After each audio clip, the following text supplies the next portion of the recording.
Today we are talking of AI. We are also looking at the possibility of being able to use high tech in the farm industry. I remember, for example, there was a woman I was interviewing in Zimbabwe. She was in the farm. We were doing the interview in the farm, which means that there was a coverage there in the farm. She was telling me that if they wanted to eat goat meat, they will kill the goat inside the farm. They will refrigerate it inside the farm. They have everything there in the farm because they are living inside the farm. And being able to practice that kind of agriculture and the type of agriculture that we were used to at the time is different. I think technology has a lot of, it's already playing roles, but it can become better. That's what I think. I think there's a lot of roles that technology can play just to ensure that we have a better situation with our global supply chain. And some of those things is starting from the production itself again, because I'm a plant person, right? So I always like to go back to the plant itself. Like, how do you produce them? As a farmer now, you're calculating how many bags of fertilizer or how much you spend to produce. And then if it's not optimized such that you are using just what you need, it's already affecting the cost of the produce. In an effort to show that you're really serious about making this change, from the curriculum side, let us introduce agriculture at the primary schools. First farm and second farm, or 7th and 8th grade is compulsory, but you have a choice when you get to 9th, 10th, and 11th grade. I'm saying that in an effort to show that you're very serious about this, you need to make it compulsory. So like English, math, and history is compulsory on the curriculum. I am saying that agriculture also should be that fourth compulsory subject that every student going through school must do that.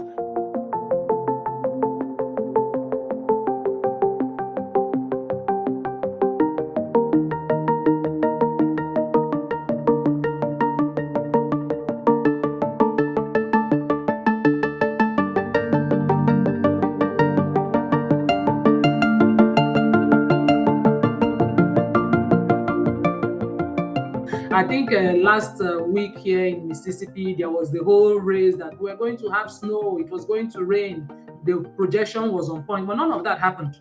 It didn't happen. There was no snow, there was not a single rain, it was just cold for a period of time. So I think that goes a long way. Like, there's unpredictable weather for food production. It affects the food. So we are starting from the source now. If the food production itself is affected because the weather pattern is not what it should be. I'm a plant breeder by training, right? It's a case whereby you say a particular plant, this is the optimal temperature for this plant, or this is the optimal humidity. This is what you expect in order to get the best yield. And then that's not the case. That does not happen. You realize that the yield is affected. So if the projection was like, say, you were expecting to get 1,000 ton of this thing, or how many quantity of this, and then there is already an issue with the climate and you don't get that quantity, there's already problem from the source. So that's one issue that has come to become like a 2025 issue for the global food supply chain. Then there's also the issue of supply chain disruptions that goes beyond the food itself, right? So maybe you have the food already produced, you have issues of labor shortages, for example. And I say this from when I was getting my PhD, I realized that most of the time when we go to the field, I got my PhD in potatoes, right? We go to the field, we expect some level of labor to help us to harvest. So there is a number of people that you expect to come and be part of it. And then nobody's interested in doing that work. So there is that disinterest in agriculture that, circles back to affect the global food supply chain. Sometimes we had a case where we had to leave some produce in the farm because we can only do so much. You did not get the labor to get the work to actually harvest the produce that you've gotten at that stage in time. So the shortage of labor is also like a problem, because I think it's coming to a time where there's a high amount of disinterest in agriculture. People tend to want to relegate it to the background. People feel like it's not my cup of tea, or this is not the kind of job I should be doing. And that level of disinterest, the labor shortages, you have like transportation issues too. So sometimes just the ability to transport your food fresh from one place to another, it becomes an issue. And then something else that ties into the conversation I'm having is the problem of food wastage. I think statistically about 30% or so of the food produced goes to waste. And when it goes to vegetable, that goes higher significantly, maybe even more than 50% when it's like fresh produce, the quantity that goes to waste. And that's because there is the issue of preservation. You don't have the rights, like the food is not preserved as much as it should be. Food that needs to be kept in cold transport to go long distances. And because you have different geopolitical zone, that sometimes food have to travel very long distances. And what kind of transportation are you using? For most cases, you're not flying them, right? So sometimes you're going by road, you're going by ship. Food that the shelf life is probably maybe 1 week. I'm talking about fresh food now. In the case of fresh food, that probably the shelf life is a couple of days to 1 week, and then it spends that number of days getting to the destination. So by the time it's getting to the destination, it's probably having just shelf life of 1 day, or sometimes even spoiled on the way before you get to that point. So these are some of the major challenges. And I think the last one I would like to highlight in terms of the challenges is the global inequity, right? You have cases where you have places that have too much food, that so much goes to waste. You have other places and you face the situation of food deserts. Like in Mississippi here, part of the work we do is trying to reach underserved communities, right? We're trying to get to them because you see people who live and grocery stores is very far from them. So people like that, they have no choice but to depend on convenience stores and fast food. And then, there is high cases of health conditions, diabetes, overweight, what have you. So all of these issues of food desert, some people have too much and some people don't have at all. So it's a problem of trying to create that balance, creating that balance where you can make sure that at least everybody has enough food to eat. So I think these are some of the challenges that I see, from the work I've done so far and from my understanding of it. These are just highlighting. There are more, right? But this comes top to mind for me.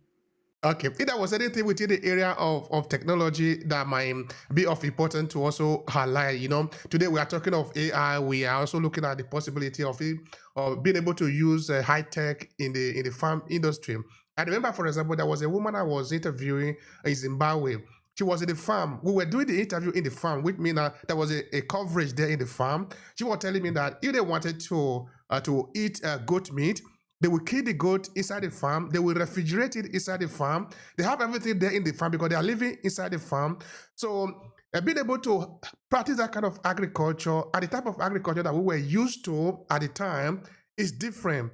So that when we say people are disinterested in agriculture, which was something that you highlighted in the course of your presentation, we need to also see if the way that we are practicing this agriculture is even enticing to the younger generation particularly, so that if you want them to be inside, what tools are they going to be interested in to make them get into agriculture? Yeah, I think I can make a couple of comments concerning that. You're absolutely correct, right? And I guess that's the whole aim of this conversation is not just to highlight the problems, because if we highlight the problems and leave it at that, then we've not really done anything, right? I think you're right. I think technology has it's already playing roles, but it can become better. That's what I think. I think there's a lot of roles that technology can play just to ensure that we have a better situation with our global supply chain. And some of those things is starting from the production itself again, because I'm a plant person, right? So I always like to go back to the plant itself. Like, how do you produce them? This age and time, you want to practice precision agriculture. You want to go about having sustainable practices, regenerative agriculture, just to make sure that you are not even wasting resources at the point of the producing of the crop itself. If it is precise, if you are making use of technologies like GPS, AI to help the farmers, and just so many things just to conserve their resources from the point of production. I think there's a lot of challenge now that you realize that sometimes things are not streamlined. People would use too much fertilizer, too much input. So if too much input is already going in, you know that that's going to affect the costs at the end of the day. Because as a farmer now, you're calculating how many bags of fertilizer or how much you spend to produce. And then if it's not optimized such that you are using just what you need, it's already affecting the cost of the produce. So I would say precision agriculture is the first one where technology can play a role. And then we could use a lot of automation and robotics, right? I talked about the issue of labor. I think part of the reason why we have a lot of challenges with labor in agriculture is that so much is still not automated. So many things that can be automated. Even though there is still, like, now there is a lot of robotics in agriculture, like the robots doing the harvesting, doing the cutting, doing the tilling, but we could even do better. We could do better, and then trying to even make sure that this technology not just stay within the people who have the means. You have to find a way to reach the people in Africa, reach the people in other countries that do not have access to it. If the process is optimized, it reduces the number of hands-on.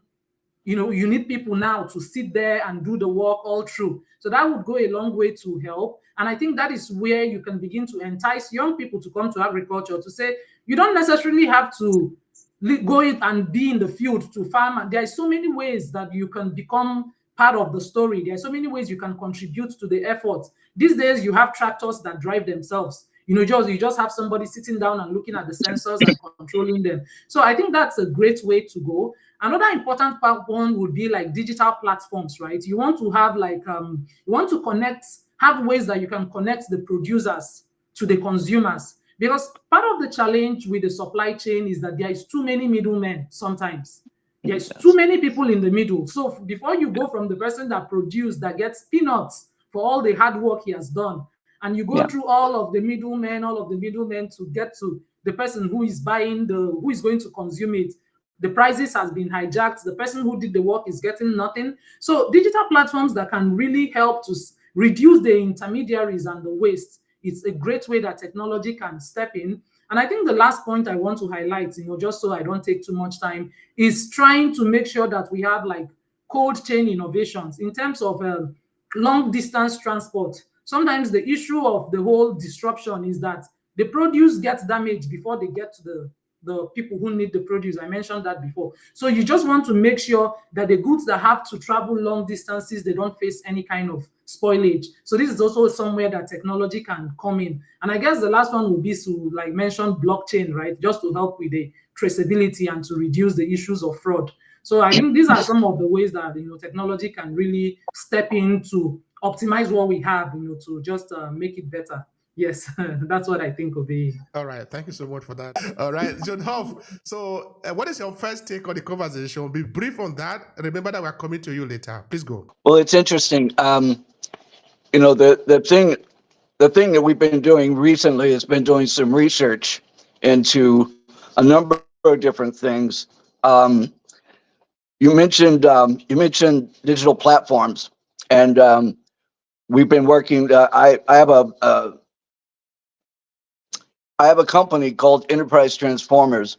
One of the products that we are working on right now is called Grow Mobile. Grow Mobile is a digital platform. It's an innovative agribusiness platform designed specifically for Africa. So it's a platform with a number of different functions with it. Some of those functions include AI, and we're still soliciting additional information about things that we may want to incorporate onto the platform that we may not have originally considered. But when we talk about a digital platform, we will build out a marketplace. We will have what we're calling a virtual network of organizations and institutions that provide funding for agriculture. Virtual network for drone operators, and we talked a little bit about precision agriculture and farming. We'll also have a virtual network for storage facilities, and we realize that storage is a big problem. We also will incorporate, and this addresses some of the other items within the supply chain. We also will build out a transportation network. And this will be, it's essentially going to be an Uber / Bolt type functionality, but it will be strictly and only for agriculture. So pickup and delivery of agricultural items from wherever they may be to an endpoint, wherever that may be. Right now, and initially, what we will do, we'll only do those actions within countries. and not across borders, but eventually we will provide the capability to provide transportation across borders. And then we'll also have what we call a Kifa Agripreneur Hub. And in there, we will train young farmers, young people to become skilled farmers. We'll bring to them the latest, greatest information on farming, teach them what needs to be done in, let's call it agriculture 2.0. So we want to give them everything they need in their hands, including things like, how do you handle finances and how do you run your business, things like that. So we'll include all of those things. So in my mind, what we're actually going to accomplish will be what I would call a short food supply chain. And by that, I mean we will provide supply chain activities within Africa, within specific countries. We will initially launch in a specific country and trial the app there and make sure that everything is the way it needs to be. And then we will begin to scale up. The big picture for us, let's say in 5 years from now, is that we'll have over 25 million people that will be using the app. It's a subscription app. There's huge value in it. Again, we also leverage AI. So we'll have a number of different things in there. We're also in conversation with other people. For example, a gentleman in India has a company and they provide satellite data collection and disbursement. And so it's specific to agriculture.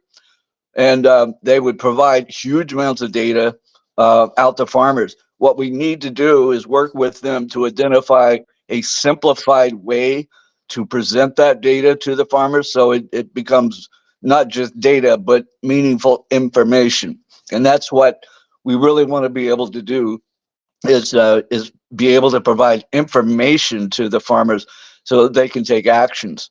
So, excuse me, I'm sorry. Um, so at the end of the day, I mean, we're really more about at the moment more about a short supply chain. Eventually, in several years from now, hopefully not too far out, we will add in export. And export is a huge business in Africa. We know it's a big thing in Egypt with fragrance and organics. We know it's a big thing in Kenya with floral. So we know that export is a big thing. What we want to do, though, initially through the platform is to try to, as was spoken about earlier, we want to come up with a way to have a good balance, a balance between how we feed the people, how we provide viable products to the marketplace, to consumers, but at the same time enable farmers to make large profits off of exports. And we know that exporting is a very great market. It's a very good place to be. But what we don't want to do is promote exports too early in our platform in such a way that it may impact making what we want to do, which is making sure that there's enough food for everybody. And we want to make that feasible. We want to make that possible. Thank you so much for that. We appreciate you. We appreciate also those valuable input there. But of course, we are going to come back to you later on because we need to consider some other important aspect of what you have said there. All right. So briefly, we have Tafari. Tafari, thank you so much for joining us, brother. We appreciate your presence. Could you say anything just briefly? Then we'll move to Amaka to conclude before she leaves. Then we'll come back to you and also to other people that are going to be joining us. Please go ahead and introduce yourself. Okay, good morning, good afternoon, good evening, wherever you are, depending on where you are around the globe. My name is Yahsonn Tafari. I am originally from the Caribbean. I'm presently based in California, but I'm originally from St. Kitts and Nevis. And so I'm really loving what I'm hearing here from Don. I got in a little bit late, so I didn't get all of the doctor's presentation, but I gather that she's also coming from the tech side as well, and seeking to add technology and making agriculture as efficient as it could be. And both areas are areas that are very, very critical for us moving forward in the industry. Now, I am actually growing a wide array of vegetables because I service mostly at this point an Asian market.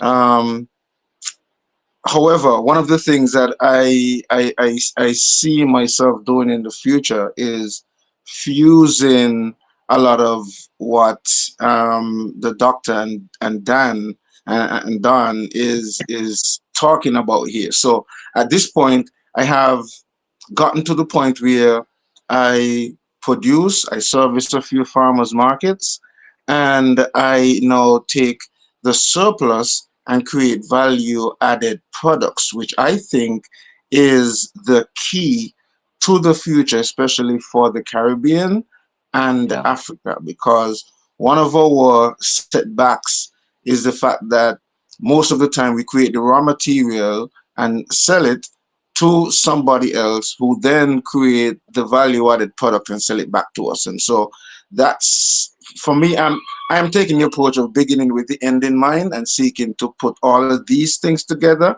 and create a complete package, which would be a sort of agro tourism package. Agro business tourism package is what I have in mind. All right. Thank you so much for that, Tafari. What you're saying really, they will say tiggly or something like that, no? It's tickling us, no? Vegetable, value added, all these are very important conversation. Of course, we'll come back to that later, like I said also. All right. So, Dr. Amaka, before you leave, I'm very conscious of your time, okay? Now, I want to ask you two questions. First, the opportunity for the market. In this case, we are looking at Africa, looking at Nigerians. Okay, let's look at Nigeria, for example, because we're talking of a country of more than 220 million people. That is significant, no? Not only in Africa, but in the world. So how do you see the market opportunity for agricultural product in Nigeria? Okay, Obehi, I'm going to try. I have 3 minutes. I have to get to work, but it's been a pleasure being able to be here and meet Don, meet Tafari. I really hope we could connect more. You have such wonderful insights to share. Thank you so much for sharing all of those insights about agriculture. It's so beautiful that we can come together as a collective to, just Yeah. talk about it and find ways to move forward, and each of us bring our own piece of expertise to the table, because like I said before, agriculture is everybody's business because we all need to eat. Personally, for me, agriculture in Africa and Nigeria specifically, I'm from Nigeria, right? In case you're wondering where my beautiful accent is from, it's Nigerian accent. Yeah, I'm from Nigeria, but I'm here right now in the United States, just having completed my PhD recently and then moved to a job in Mississippi. So for Nigeria and for Africa, I would say a big issue that we've had so far has just been the access to the technology. I would even say it starts with having the right people in power who want to even solve the problem. I think that's even like at the crux of the matter, as they say it, right? Just having somebody who looks at it and says, because we have the right weather, we have the land, we have the best conditions to have a thriving agriculture, but then it's not working. And I think Tafari mentioned something very important. We have this whole mindset that whatever we produce is not good enough. So we have to produce the produce and then send it somewhere so that the value is added before it comes back to us, because we don't have the technology to do it ourselves most of the time. So even very simple things that you would expect that should be produced in the country, some of them are imported. So I think if we really want to begin to make a difference, then it has to first of all start from the government. There has to be some policies that are put in place that support smallholder farmers, right? The technology cannot just be for farmers who have hundreds of acres of land. The farmer who has 1 acre, 2 acres should also be able to have technology that is tailored down to the size of his own farm, so that Yeah. he's able to optimize his agriculture to get the best of it. That's one important thing. And I think another thing is that agricultural education is lacking in Nigeria. I can tell you that from experience. I grew up in Nigeria, I went to school in Nigeria, and there was never a time agriculture was presented to me as something I should aspire to. That is why when I was trying to get into the university, all I wanted to do was pharmacy. I I did not think about agriculture, right? Such that after several years of trying, and I was offered the course plant science and technology, I was literally crying because in my mind, this is the end of my life. This is the worst. What would I ever do with this? Why did I have that perception at that age in my life? It goes back to education. The children who are in school, when has agriculture been presented to them as, show them the value in it, such that the same way you want to be a doctor, you want to be an engineer, you want to be a pharmacist, you want to be a farmer, you want to be someone that works in agriculture, you want to produce food because you know that you are the heart of everything. So I think education is another problem in Africa, in Nigeria now specifically. I think if we need to go back to the drawing board, look at our curriculum such that even from elementary school, students can have hands-on training. They can learn to grow things. They can get excited about it. They can really begin to want to aspire to do those things. I really think there are so many much more, but I'm looking at my time, Obehi, and it's really been a pleasure being here with you guys. And I'm going to join to listen as audio while I just when I just finished getting ready to get into work. So thank you so much for inviting me. It's been a pleasure meeting you, Don. It's been a pleasure meeting you, Tafari. I really hope we'll continue this conversation another time. I am definitely looking forward to it too, because you are just talking my language here, because this is one of the things that I'm pushing in regards to education. I was a teacher myself, so I taught agricultural science for a number of years, and this is Me one of too. the key in the Caribbean, and I guess it's similarly in Africa, that slavery mentality is still attached to agriculture. And so a lot of the parents and older folks, like, they don't want to encourage their children to get into farming. So a part of what we'll have to do in the future is to, as my doctor friend is going to come in, Ikechi, re-engineer the brain. That brain re-engineering that is necessary, that paradigm shift that is necessary to, as we Right. would say colloquially, make agriculture sexy for the young people, so that it can be more appealing to them. So I really look forward to communicating with you more, and we can develop this. And I think also, Don, Yes. a bit of what you suggested in terms of the technology for the smaller scale farmers is what I think Don is going to be providing with his blockchain. And so I am really loving what I'm hearing here, and I can see the future of us collaborating and making things happen, because one of the key thing is a lot of people have the money, but they don't want to invest in agriculture. We Right. say food security is a crisis, but then when it comes to putting the money where the mouth is, that's where the problem is. So Yeah. You're I'll right. let you go, and we'll definitely catch up. Yeah, bye, Thank you, dear. Obehi. All right, now for Don and for who, thank you so much for being here. So let pick up the conversation again. So Dr. Amaka is gone because of course she already said that she was going to go to work by this time. But for those of us that have a little bit more time, let's explore the argument further. Okay, since that you are still there, Tafari, why don't we look at this like this? Because you were making mention of slavery mentality and the fact that people don't put their money where their mouth is. Could you please expand on that a little bit? Because now we are looking at people taking charge of the foods that they should eat, producing it, and also exporting. Why not? Being able to make money out of agriculture. And like you said, making sure that the people are sort of get into the idea of making agriculture sexy again. How do we do that?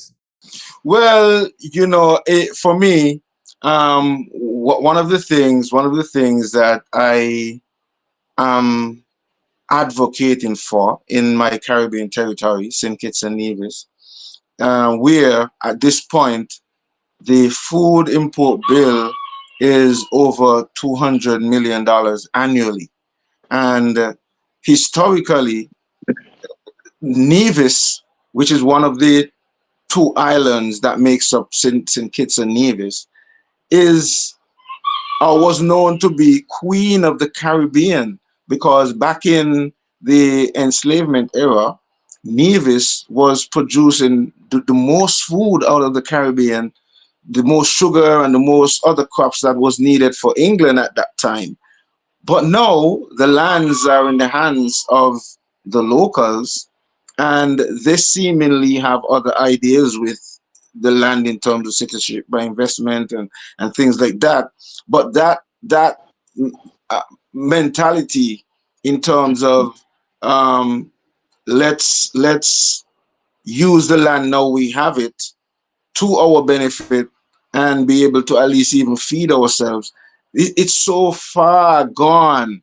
So one of the things that I've been advocating in an effort to reduce the food import bill, CARICOM has pushed for a reduction of the import bill by at least 25% throughout the region. So they're saying at least we do a 25 by the year 2025. Now, they spoke about this in 2020. Many of the countries are still not ready for that. So one of the things that I've been suggesting is, in an effort to show that you're really serious about making this change, from the curriculum side, let us introduce agriculture at the primary schools. Make sure that when it gets to the secondary school, that it's not a at this point, first form and second form, or seventh and eighth grade is compulsory, but you have a choice when you get to ninth, 10th, and 11th grade. I'm saying that in an effort to show that you're very serious about this, you need to make it compulsory. So, like English, math, and history is compulsory on the curriculum. I am saying that agriculture also should be that fourth compulsory subject that every student going through school must do that. And for the tertiary institution that they have, when you're going to enter the tertiary institution, that should be one of the subjects that's like a must. Whatever career you're doing, that subject should also be one of the subjects that you do. So that the people who are in the country now, everybody is exposed to some area or aspect of agriculture. And so that they can eventually, even if they may not at the end of their course get fully involved in agriculture, but at least they could play some part in terms of food security and food sovereignty, which I think is one of the things that we are not necessarily paying much attention to in Africa and the Caribbean as well, because security is one thing. You could be secured with containers bringing in food from overseas, and you could be secured knowing that. But in terms of sovereignty, being in control of the food, being able to have your own seed banks, being able to not have to depend on these big companies who are now buying out even the organic seeds and genetically modifying them. So some of these are things that we really have to be concerned about. So the education, as you pointed out, that's one of the things. And it kind of stems from, as I said, the slavery mentality. Most of us in Africa and the Caribbean, we would have been through that colonial era. And a part of it, because it was so terrible for the people, a lot of the parents, my parents and my grandparents and so on, when we were going to school, if you were to ask us what career opportunity we were looking forward to, farming or agriculture would have never been on the list. That would have been something that's looked down upon or scorned or frowned upon.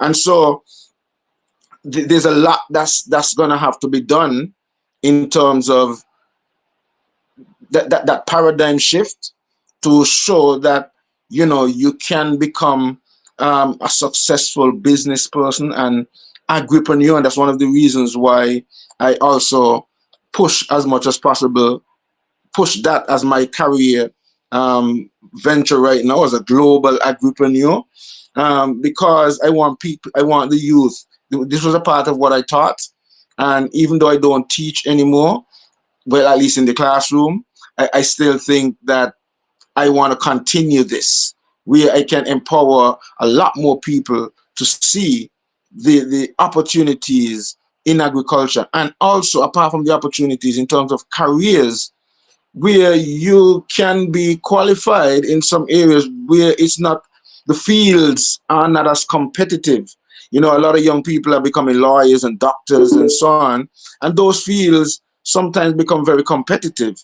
But how many persons are becoming entomologists, and career opportunity, and these are careers that are very critical to the agro industry. So, it's just about helping to make that mind, take that mind shift and help to show the youth that there are other opportunities in agriculture apart from just dirtying up your hands and so on. So that's where Don, I guess, is going to come in as well by introducing some of these new technology, blockchain, and all of these other areas, and show that, hey, we have drones now. We have, as Dr. Amaka was saying, we have tractors driving by themselves now. So you don't even have to go in the tractor. You can sit in a room and you could, with remote control, manage that, out in the field.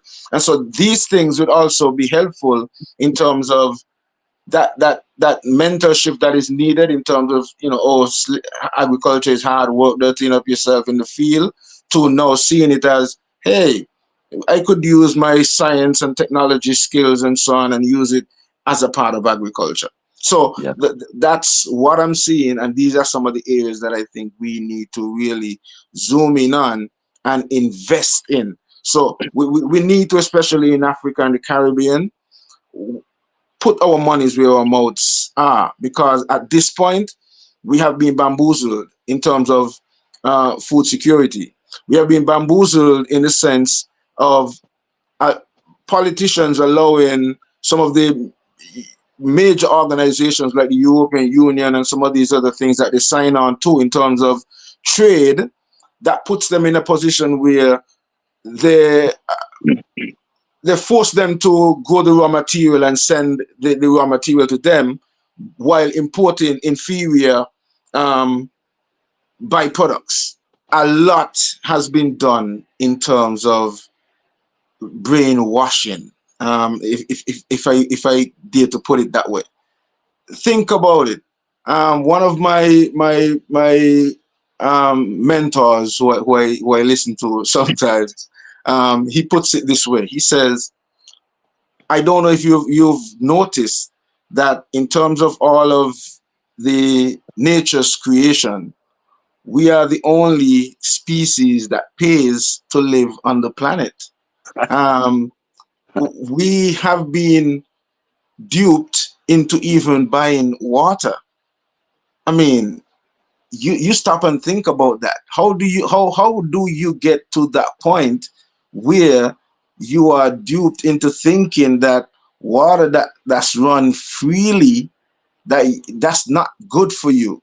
You should drink the one that we're putting in a bottle or a container, and presenting it to you.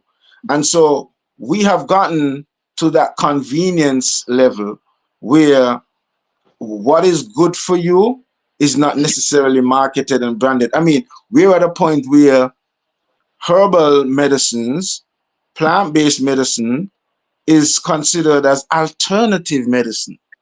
How Yeah. how did we get there? I mean, so it's a lot of brainwashing, and I guess that's why my brother, Dr. Ikechi, is and his philosophy is going to be so critical as we move forward. That brain re-engineering that is going to be so necessary for us to get back to that point where we realize that we and nature are one, and we need to embrace nature and return to that which we have been reprogrammed to think that is not necessarily good for us. So I think that is where we will have to start. I don't know what Don would weigh in on that, but that's where I think we would need to start in terms of the brain re-engineering. Well, Yeah, this go on, this go is on. Go on, interesting. Tom. This is interesting because um, I ran into Dr. Ikechi some time back, last year. I read his paper and I read it thoroughly and understood it. And it's, as I described to him and explained to him, it's been created in such a way that it's implementable. You have to have your processes and practices that you build around it, but it's something that can really be implemented. So at Grow Mobile, we have, I guess we call them bedrock, um, pieces of bedrock philosophy that we have within Grow Mobile. One of them is broad sharing of information. So the platform will have, Grow Mobile will have extensive information about farming, agriculture, latest, greatest processes, practices, techniques, tools, technologies, etc. We want to spread that information. So the farmer in Morocco may know nothing about the effective things that they're doing in Kenya, and vice versa, and the other way around. We want to make that information broadly available, and we want to, um, if you think about it, kind of put a magnifying glass across all of the information that's out there floating around. There's a lot, but the problem is farmers don't know where to look for it or how to find that information.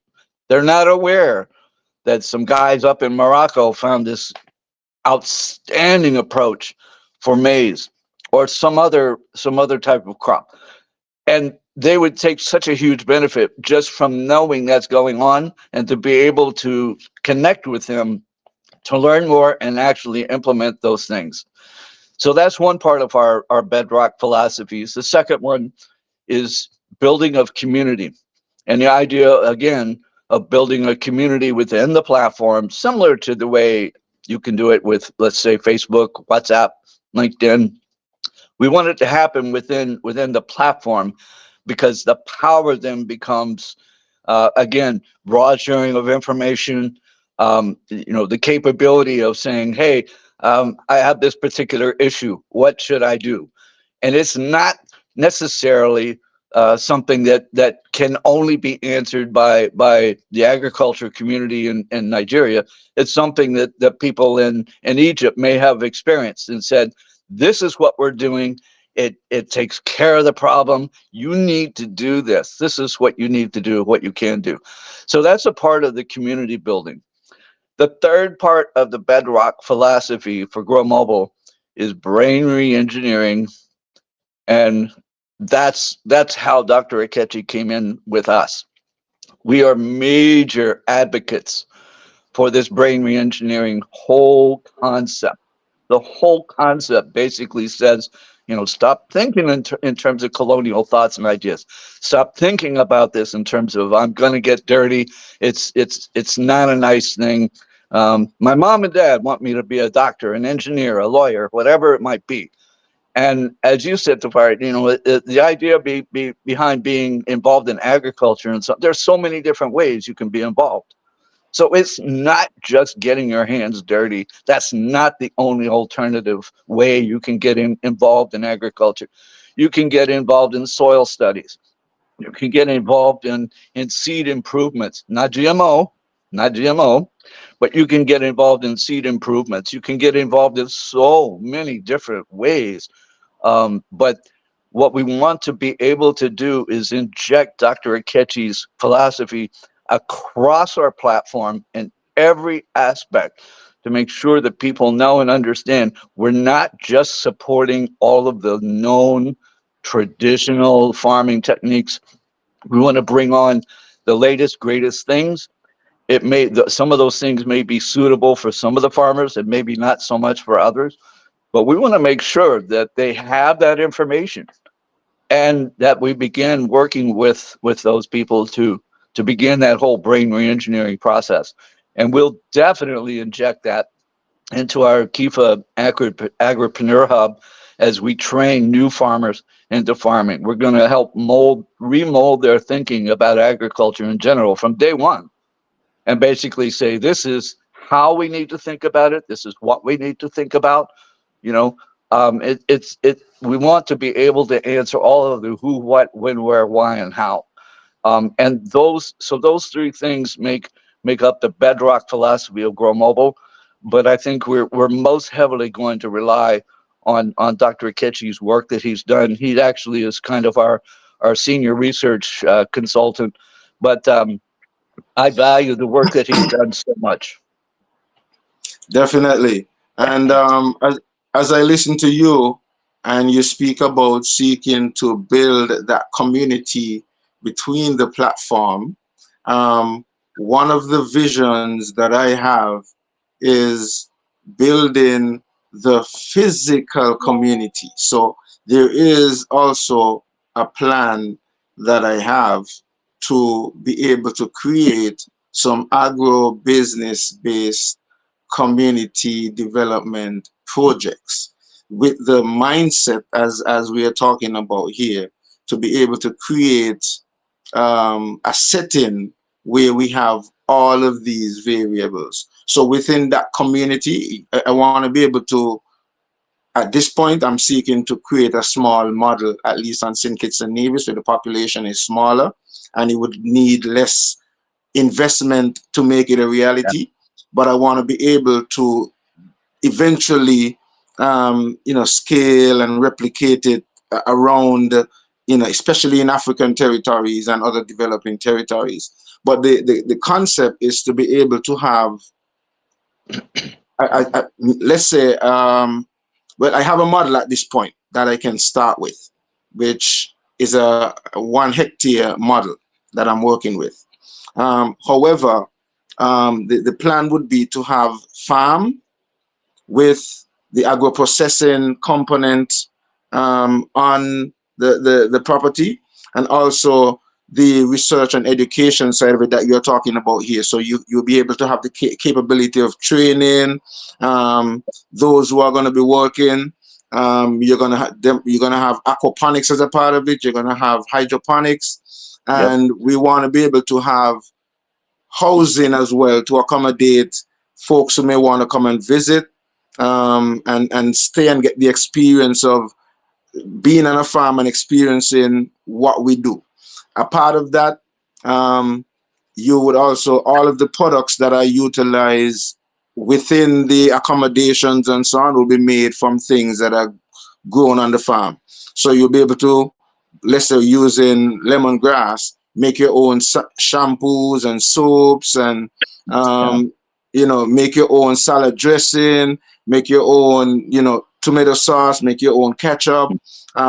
So you want to be able to create that to demonstrate that this is what farming is, marrying agriculture and tourism. The folks who are living in the community know whatever they grow on their house plot, they can either arrange to sell it to the farmers market that would be a part of the community, or sell it to the agro processing facility where they can turn it into something else. And here's where I have been thinking about your technology in terms of the blockchain, because I'm thinking one of the critical areas would be, let's say on a site like that, that you could probably have a token or a coin that could be used to exchange as a means of exchange, so that the homeowner could then use that token in the supermarket at the facility, or use it at the restaurant, or use it to get, so instead of maybe having to pass cash, all of the exchanges could be done in that format. And it's like it's a community thing. You can have people coming in from outside and purchasing. So all of your value added products, you'll have your own little gift shop and your own little supermarket and all that inside the community. And it empowers the other people in the community, everybody in the community. Somebody could be working in the agro processing, somebody could be the accountant, somebody could be actually, you create that space and that environment. And so this is what I'm looking at in terms of creating that community, and then demonstrating to the young people who are coming out of school, hey, but this is something that they can do. This is something that the country can benefit from, because the money is staying in the economy. We are creating stuff, we are selling stuff, and then you could get to the point where that facility could be creating the surplus and marketing it to, whether it's other supermarkets or the hotels, going international if you so desire. So these are some of the things that I am hopeful that I could see materialize in a not too distant future. So I've been thinking, like I said, about St. Kitts and Nevis, because the population is small, the island is small, so that's an easy space for the model. And then we can replicate.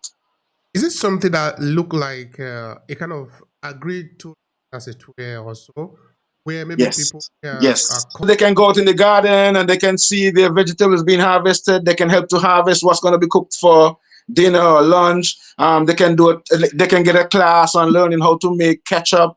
They can get a class on learning how to make, an herbal tea, or how to make the shampoo or the soap, things like that, because that's where a lot of people are right now. So there is actually a market for that. And so that's what I'm talking about. One of my projects actually include a small boutique hotel that I would like to turn into a farm hotel boutique setting. So that one is already operational. It's just to put the farm component inside and then marry the wellness side of it, because I want to be able to, be able to have the massages and create the essential oils and so on from the natural herbs and so on that's available. And so when you come with that come for that experience where you're staying in a tropical island. You can get healed, sort of like, even if you want to think of Dr. Sebi and what he was doing in Honduras, Yeah. that kind of mindset. And it demonstrates for the territory that you're going to be bringing in foreign exchange, because you're going to be bringing in people to stay. And also you're going to be making foreign exchange, because some of the products that you're making also, when they visit and they experience it, they're going to want to take it back or tell their friends about it, take it back as gifts and so on. And then you'll be in a position to also, because you're going to be not just growing the raw material, but developing products, you now would be in a position where you could brand and market on an international level. Important. Thank you so much for that sharing, Tafari. This is very important. All right, Dr. Hough. Now, I want you to tell me about something, which is the agricultural, the business side of agriculture. I think that is where Tafari is at the moment. So I want to see from you, because both of you were talking about brain reengineering, or changing the mindset of the people towards agriculture. But I think the aspect of it where we really are sort of hammering on more is the business side of it, letting people know that you are not getting into agriculture just for the sake of agriculture. You are getting into it as a business. That's why we are looking at it as agribusiness. So I don't know if you could spend some time there talking of the business of agriculture. What do you have to say about that? Well, here's some thoughts, and I'm kind of shooting from the hip, so to speak. When Grow Mobile and the topic that you just mentioned sort of intersect.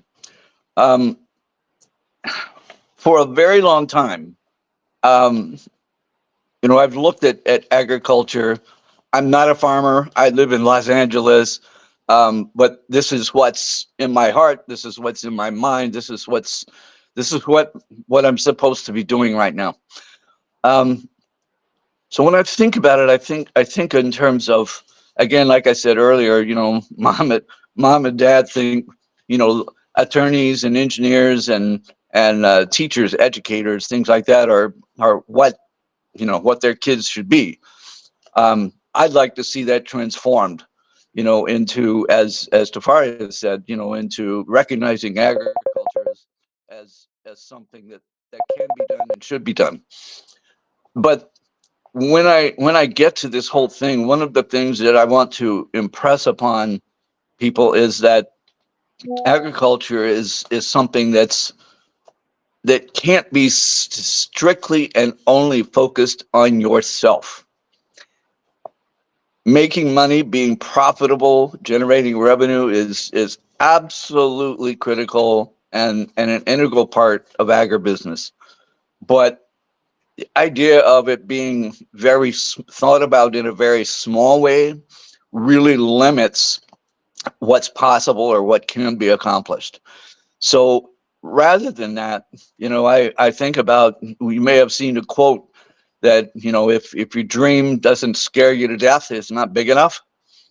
And I think that's something that we sort of have to impress on people involved in agriculture, that this whole thing is much bigger than themselves. It's much bigger than that. There's much larger contributions that people can make involved in farming. There's much larger impacts that they can have. In information sharing, it sounds like such a simple thing, to be able to share your most productive, effective methods and techniques with a farmer in Morocco, when you're sitting in Rwanda. Those techniques may be the make or break for this guy in whatever country they may be in. And so, the idea that agriculture is just oriented around farmers, their families, and selling stuff. I mean, it's much bigger than that, much bigger. So we talk about the global supply chain, and I think the major impact that Africa can have on the global supply chain right now is largely through exports. It's really disheartening to me to see the sheer numbers of what is being imported right now. I mean, it's sad. It's for me, it's really sad to see so much money being spent on imports. My wife is Haitian. She's Haitian Puerto Rican, and I've visited Haiti several times, and I see what goes on there in agriculture. I see the sides of mountains and hills where they've been carved into small farms. And I understand why those things are done, because it's, lack of funding, lack of money. They do what they can with what they have, and however it is that they can do it. But at the same time, I think there's this recognition that they could have a bigger role in things. We understand, for example, that in Haiti, for example, the French took away, the native sugarcane and replaced it with something else. They took away the pigs. They took away, the capability to manufacture and ship out sugar. All kinds of things that were taken away from them. All of those things need to be brought back in, in order to revitalize things in Haiti. Haiti has their own issues and problems right now, but I'm hoping that those things can be resolved, and Haiti can take a bigger spot in the world than what they've been taking. So I think, like I said, I think agriculture in general is not just about you and me, but it's about the world. It's a global thing. We've been talking about a global food supply chain. Um, I'd love for Africa to be able to take a major part in the global supply chain. But again, as I mentioned earlier, I think it's so critical and so important to make sure that we have a balance between what we use within the country and what we send out in terms of exports. I think there's that cautious balance. I would not want to see farmers swing far to the right and say we're only going to do export. And at the same time, I wouldn't want them to swing all the way to the left and say we're only doing farming. We're going to sell and do whatever, within whatever country we're in. I'd love to see this balance, and it's a little tricky.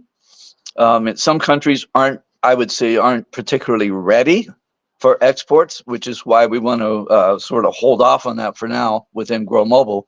But that's such a huge opportunity. But at the same time, again, we want to make sure that people in the country are getting fed. No one goes hungry. We want to make sure that we're not just talking about it. We work towards trying to make that happen.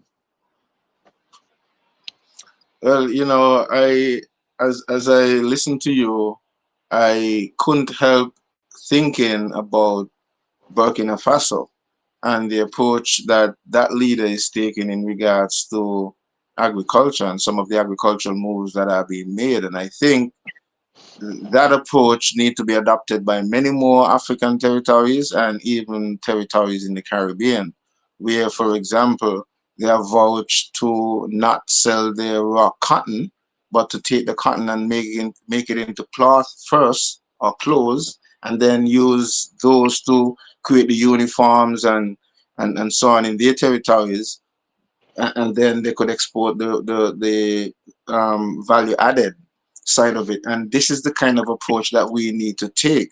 So this is where I am in terms of what I want to do moving forward in terms of farming. So if I'm going to grow avocados, let's think about not just selling the avocados, but what other value added product I can get. So how Yes. about maybe the oil?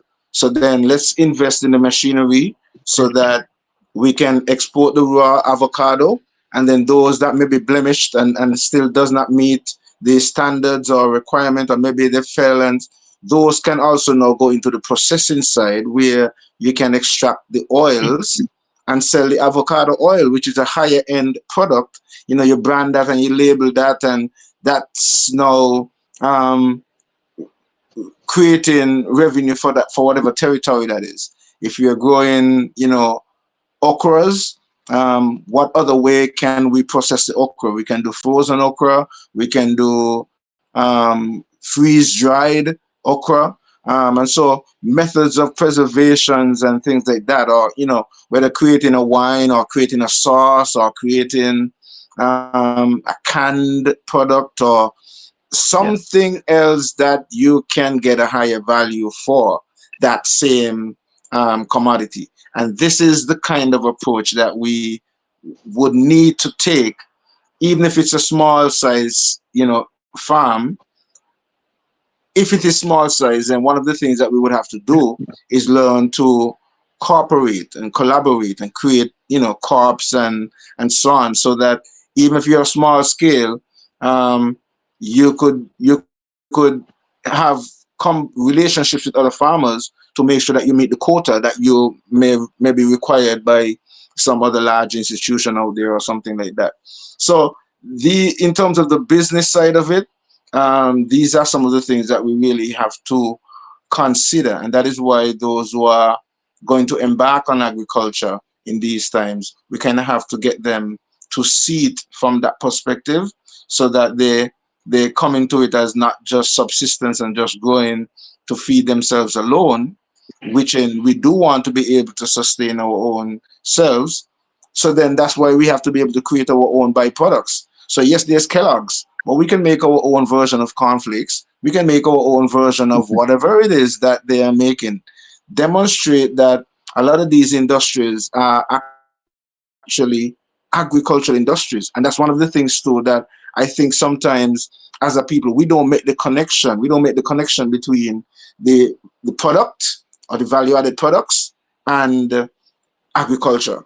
Um, you're sitting in a house, the roof, the ceiling, the chair that you might be sitting in, that's made out of wood. That is forestry. That's an agro venture. Some people don't necessarily connect that. You're eating honey. The honey came from the bee, apiary. That's an agro venture. Um, and you're eating ice cream. That's milk from the cow. But sometimes people don't make that connection. I find that in the Caribbean, for example, like in territories like where I am, where I'm from, St. Kitts and Nevis, we don't grow rice. So I could recall when I used to teach, one of the first things I used to do with my seventh graders was ask, just at the top, the first class, my first question was, tell me anything that you eat that has nothing to do with agriculture. And I would just list whatever they say to me on the board, right? Whatever they say, I don't challenge them. Whatever they say, put it there. And then sometimes you would hear the exchange within the class. The students, like, so let's say somebody say ice cream. Somebody in the class may say, but ice cream come from milk and milk come from the cow. So I would get an answer even before. Somebody might say, okay, macaroni. And somebody will say, well, macaroni is made from wheat, and wheat is a plant and things like that. Because sometimes people don't make the connection. Rice, they saw rice as just something that was on the supermarket shelf, because in their lifetime, they have never seen rice grown anywhere, because rice don't grow in St. Kitts and Nevis. And so that's what I'm saying.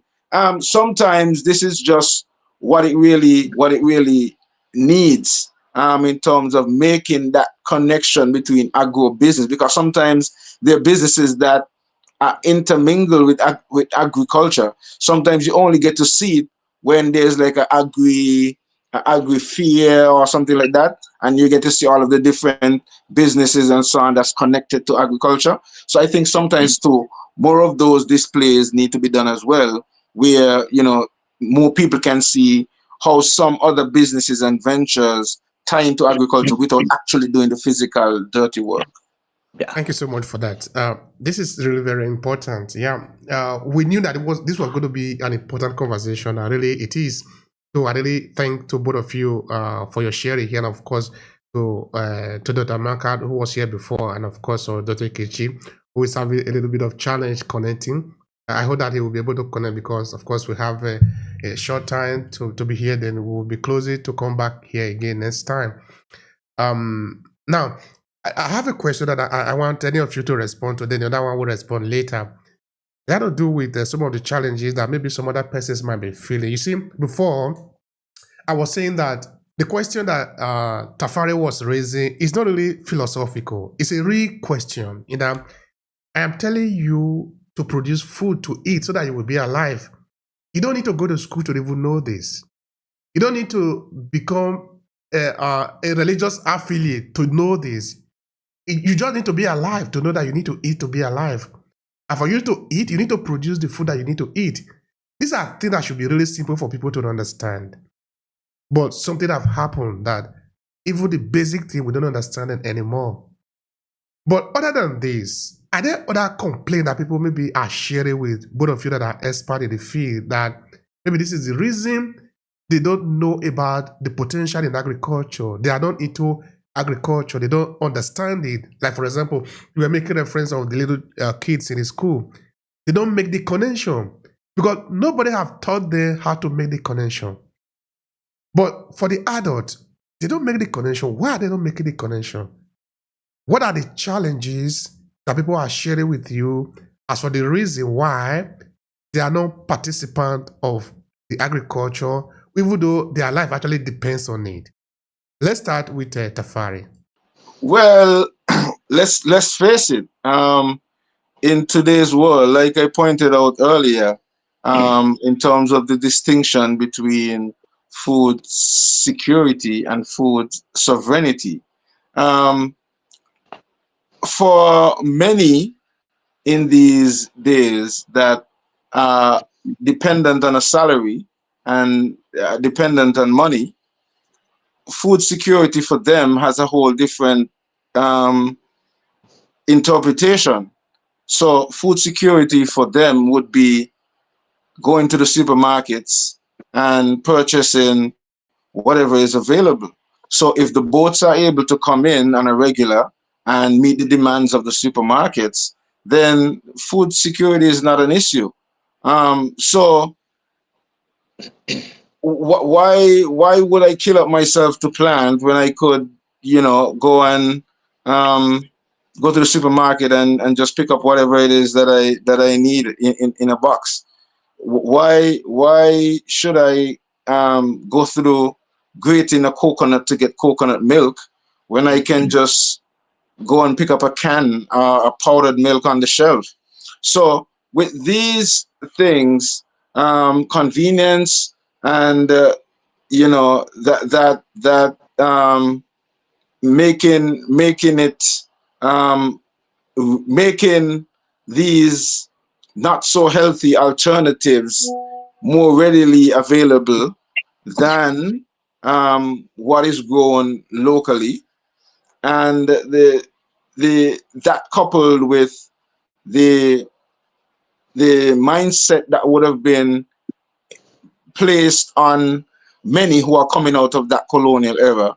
Or my parents would have been like, okay, their parents didn't want them to become farmers, and so they worked hard to not get into that category. So they're hoping now to raise their children now, to their children take it to another level now. So I didn't get to be the lawyer, or I didn't get to go to the university. So now get to go to the university and become a lawyer, become a doctor, become one of those careers that are more looked at or respected, so to speak, in society. So in our society, because of how it is structured, farming is looked at as on the lower level. There's not that mentality that says, well, even if you're a doctor or you're a prime minister or you're a president, it doesn't matter who you are. When you leave that office and you come home and you open your pot, whatever is in that pot is as a result of a farmer. And that mindset is not necessarily there in terms of, as I'm saying, making that connection. So I think these are some of the things that are going to be necessary. And this is why um, what Dr. Ikechi is doing and now teaming up with Don and the mobile app and all that is going to be so critical and so helpful to the change in which you are seeking to see, Obi, because a lot of our generations and the adults today, they're gone. They're gone. So we have to work on re-engineering the brains of those who are now here willing and the youth to come. And that's one of the other reasons why I'm saying that it is imperative that we seek to make agriculture mandatory. Put it on the primary school curriculum, make sure everybody in Africa and in the Caribbean do agricultural science at the primary school, make it compulsory at the secondary level, and make sure it is introduced at the tertiary level. Whatever courses you're going to do at the tertiary level, agriculture should be one of those subjects that you do. So you don't have to major in it, but you could at least minor in it.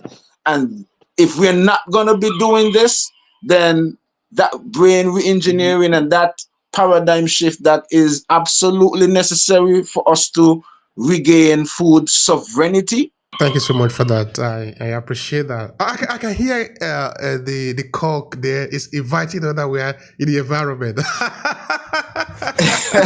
Yes, well, I'm literally on a farm, so it's what I do. That's my life, and so That is an evidence. Now you are talking yeah, about what you it's telling do. me it's morning because it's 7 o'clock. It's 7 o'clock here in the morning, so it's telling me it's morning. I love that. I love that. You know, you are not like maybe you are hanging in the school now and talking about agriculture. You are in the field. You are talking about what you do. I love that. All right, Dr. Ikechi. Dr. Ikechi, we'll be talking a lot about you. We'll be advertising you a lot. Of course, you know how much we love you. We love what you're doing. Everybody here talking of Dr. Ikechi because you are a good influence, my brother. I appreciate you. All right. So, what is your take today? We missed you, but now you are here. Tell us something. We like to hear from you. I just want to thank you once again for this beautiful invitation. And I'm seeing my friends. We are in very different, far apart each other physically, but we are one today. So you can see what technology does. It brings us together, no matter where we are. Yeah, so I can see Don. I can see Yahsonn. Yahsonn has, I heard him. So, it's really an interesting opportunity to be, in your midst today. So thank you, Obehi, for this wonderful opportunity.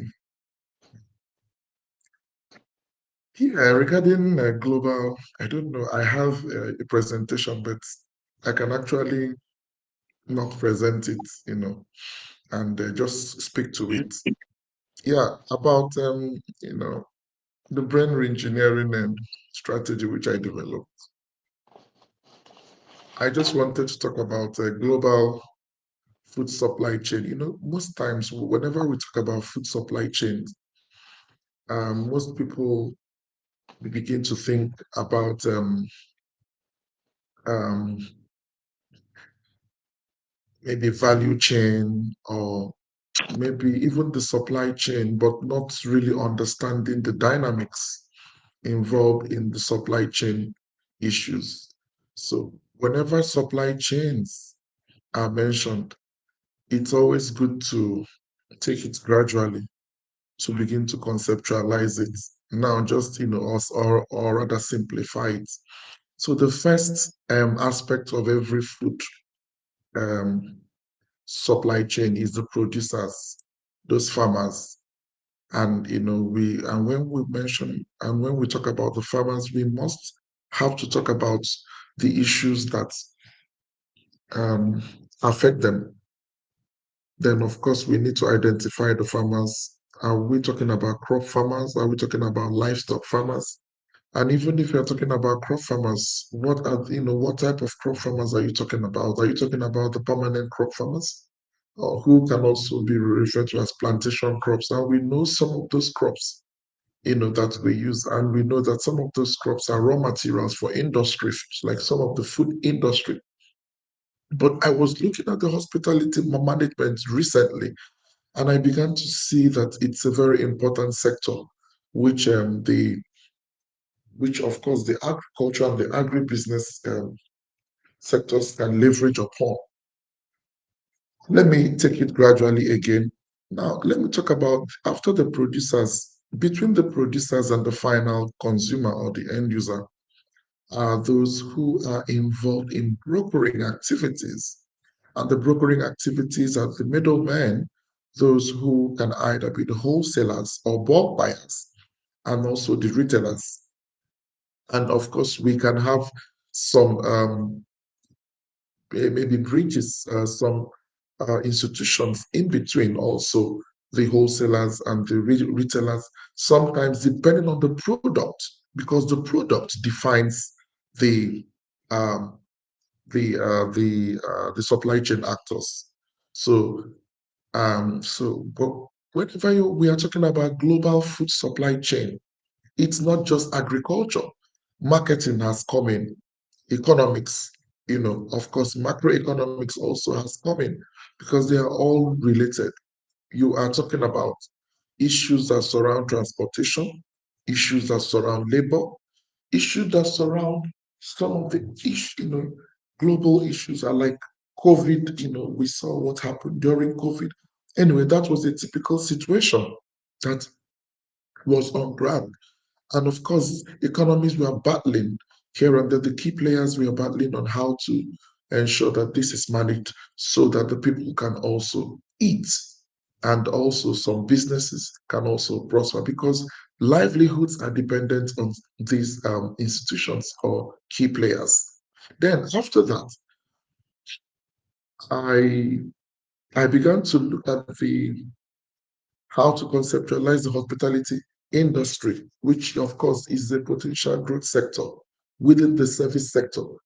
Like I earlier said, that it's an opportunity for the agribusiness sector to begin to find ways of leveraging on utilizing the hospitality sector. So managers or owners of hotels, of guest houses, of bread and breakfast, those places that you love to go to for holidays. These are all very, very important opportunities for the agriculture sector to showcase itself. And of course, we are looking at global food supply chain. So many hospitality firms have faced a lot of difficulties retaining, their customers or even their employees, due to inability to identify the factors that contribute to job satisfaction and loyalty. And we can see that in the global south, where Africa is, part of, has not leveraged on this, uh, aspect. So truly, many employees leave the hospitality industry due to low job satisfaction, poor working conditions, and a lack of motivation. Even during economic downturns, recruiting and retaining quality employees has remained very, very challenging. So, and it is really a sad note, that the performance of most of these organizations have indicated that some have failed because they adopted localized and incremental approaches in implementing of this re-engineering process. I call it re-engineering process because, I look at the brain engineering strategy as like as a window of opportunity. I look at it as a window of opportunity for the hospitality industry to utilize what the the pillars of the brain re-engineering to drive its transformation. Yeah. I Okay. appreciate you. I appreciate what you. Even though you have come at the tail end of the conversation, it's still very important what you are talking about here. Before you came in, Mr. Tafari and Hough, have talked a lot about, in fact, the argument was moved a little bit towards what you are saying. I said maybe there will be a kind of an agreement, no? Because after the explanation of Tafari, I was saying, oh, so you are talking about something within the area of agritourism? And he said, yes. I said, wow, this is important. Because now we're looking for a way to bridge the two, because we really can bridge the two together. Either we can sell tourism through agriculture. We can also say agriculture through tourism. But why don't you just make the two together? It can also be very important. Because here, as I was telling them just now, agritourism is something that is very, very powerful here. We want to feed the agriculture. Maybe this is another way to get more of our young people into agriculture. In that now you can set up a settlement where people who are interested in cassava, for example, they come to meet you, you explain to them, you can even organize courses and teach them why they are with you. An entire school can come in an excursion, coming to understand how does cassava actually grow? How do you plant them? Because making it agritourism now meaning that you are going to cook for them, you are going to take them around, you are going to make them practice something like cutting the stem of the cassava, planting it. There is a lot of things that are involved because there are going to be documentation that are going to be involved in it at the end of the day. As we do this, it becomes an involvement of everybody. And there is also a lot of money to be made in that. So I think what you are saying, Dr. Ikechi, is not just interesting, but it's lucrating, it's enticing. So thank you so much. I appreciate that. I really appreciate that. All right, Hough. What Dr. Yeah, Ikechi, what Dr. Ikechi is alluded to is basically what I have in my plan going forward, because what I see in the Caribbean, for example, I've worked on a similar facility, a farm to table hotel setting. However, what that does is for the country, they're bringing in the tourists to seek to gain foreign revenue. Now, if you have to also take that foreign revenue to import food to feed the people, then you're like bringing in the money in one hand and then passing it out in the other. If you're able now to grow the food to supply the hotel with all the fresh vegetables and whatever they need, and then they can make the value added products from it. So even as you talked about the Obehi, when you spoke about the cassava, and they can you can bring a school and they can see how the cassava is grown and all that.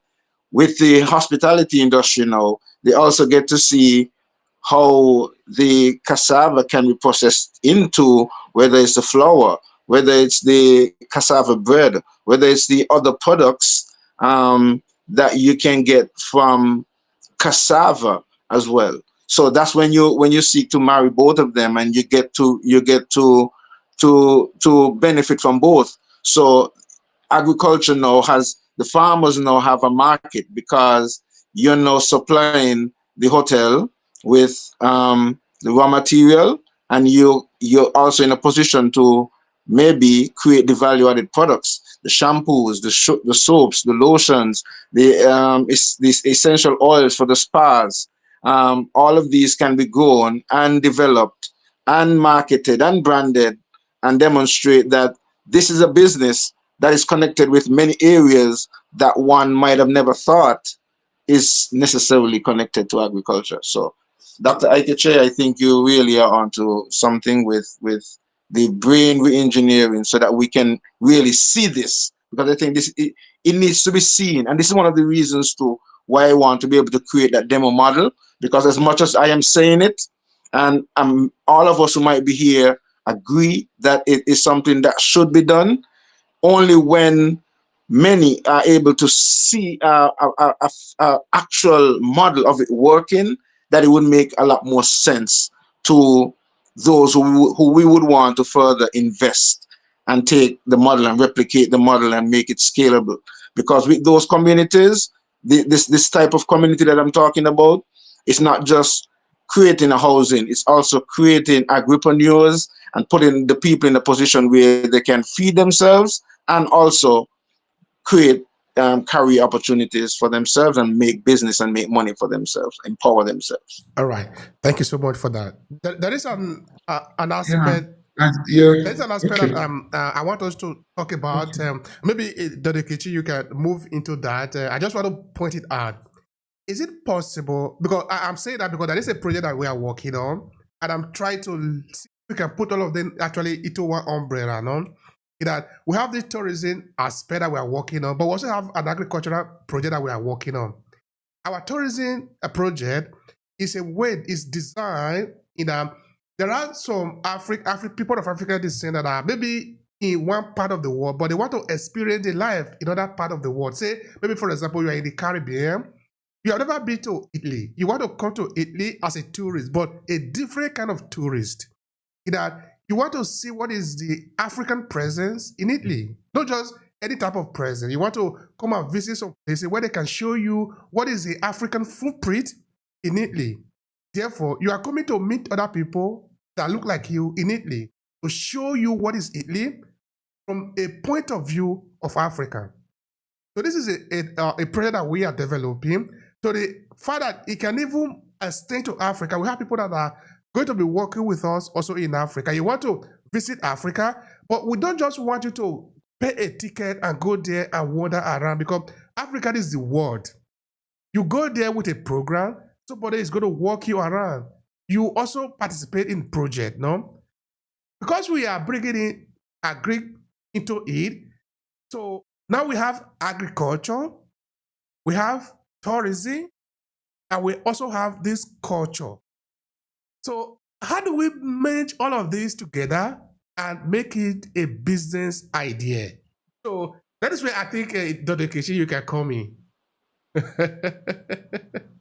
Yes. Let me just talk about this blending stuff, because I know that some other persons would like to speak, and I thank Yahsonn for mentioning about how also the brain re-engineering is helping to create that avenue for the young people. Because when you look at the entire issues that touch on agriculture and tourism, I'm looking at how where Africa is losing out. Africa has always been on the side of receiving on the negative end. Because can you imagine a continent that has a lot of potential for production, for food production? So that, okay, when you look at infrastructure is a major challenge. Now we are trying to blend agriculture, we are trying to blend potential for tourism, the potential for, of course, we're in the tourism is where we can get the hospitality as well, which, I just felt like talking about, not even knowing that this was the end of the discussion. And then, of course, the business side, because remember that agriculture and business goes together. Because what have we produced? What we produce, we are supposed to earn a living. We are supposed to have the right business models. And part of the business model is the tourism sector. So the tourism sector is actually a business side of agriculture. So we can actually leverage on the hospitality sector as an aspect of tourism sector. Of course, looking at the issues with diaspora, because the African diaspora, those from African descent, and even those that are not from African descent, they all love to come to Africa. And this is really an opportunity for blending, getting to enjoy traveling, and it has a way of helping people to understand where life started, how life goes, not just being, in where you are and you are saying this is the way it is when you have not really moved out. So it helps to increase connectivity, and somehow it helps to also enhance food systems, food supply chain. Yeah, so we know, yes, we have recorded global hunger, poverty, food insecurity, which of course is still very, very much, fragile, poorly connected regions. And we are here sitting on this platform, welcoming, people who are from different parts of the world. Let us have a collaboration. Let us sit together. We want to give kudos to the World Bank. We want to give kudos to the African Development Bank. We want to give kudos to the USAID. We want to give kudos to the UK aid. We want to give kudos to the EU as well. But, and other international agencies who are driving a lot of initiative to help the global south, especially Africa, to target the vulnerabilities in this food supply chain. So we need to structure out a very easy way. Let me use that word, easy way or simple way of coming together, forming collaborations, corporations, cooperatives. Let us form that. It's very important so that we'll be able to structure out the right business models to also reach out, and that is very lucrative. We, those who are involved in production, in farming, those who are involved in processing, those who are involved in distribution, those who are, involved in logistics, which is an aspect of distribution, will be able to um, unlock profits, gains, rewards for the players. Thank you Thank so you. much for that. I appreciate that. Thank you so much, Dr. Ikechi. Obi, Yeah, Obi, yeah. Okay. So before, because we need to move on to Don Hough, because I believe you want to say something. But go ahead, Tafari. $5 million right now provides all of what Dr. Ikechi, sorry, the question you asked would answer the question you asked. There is a property that has, just picture this, 5-star amenities outside of you. Now you have a garden with all of the exotic fruits and veggies. You've got the masseuse and the spa outside with the wellness. And this is on a 19-acre property that you can transform into the farm, where all of these, and imagine all of the oils and so on. So this is where the farm is going to make its money. So this is where you're marrying both. The farm could function as a business in itself, but all of the hotel side of it now provides also a market for the farm. So apart from having to sell the raw material, you have your own guest that's going to be utilizing it. You're going to be making your shampoos and your soaps and so on that you're going to put in their gift shop, that they're going to use in their rooms, the spritz, the all of the whatever value added products that you're going to create. You create that market for yourself already by bringing in the people to stay, and having them use these and having them exposed to the community as well, because you could have activities on site that would bring, whether it's local or governments or weddings or other activities that would bring people there that would see the products that you have. And with internet and all that, you're able to set up an online store where you can market your brand as well. So there is the opportunity for that, but like I'm saying, that's why I want to be able to create a model. And that's why it baffles me sometimes when I listen to other investments where I see people are willing to spend hundreds of millions of dollars, billions of dollars to go to Mars, to buy weapons of mass destruction. Yet we say that food sovereignty and food security is so important and vital, but some of these people would be not willing to invest even some small amount to make an example like this that could then be replicated. And that's where I sometimes find it quite, interesting. Thank you so much for that, Tafari. Yeah, it's surprising. It's dissonance. Cognitive dissonance sometimes. We say something, but we don't maybe we are not able to mean what we say or say what we mean. That is why. Because otherwise, there is no reason why we should be suffering. We should be dying of hunger. Because the same amount of food that we waste every day should be enough to take care of people that are hungry in the world. How can we do this? Because of the dissonance. We are not honest to ourselves. We are not sincere to ourselves because we are capable of being able to resolve the problem. How come we are living with the problem and every day we are asking, how can we solve the problem? Anyway, I think we are saying something good here. All right, Don Hough. Okay, I'm trying to make sure I pronounce the name correctly. So, what is your take on the conversation so far? I think we are hearing something beautiful. We are hearing something beautiful from three of you. Now we are looking for a solution. That what I'm beginning to understand is that collaboration is the only solution that we have.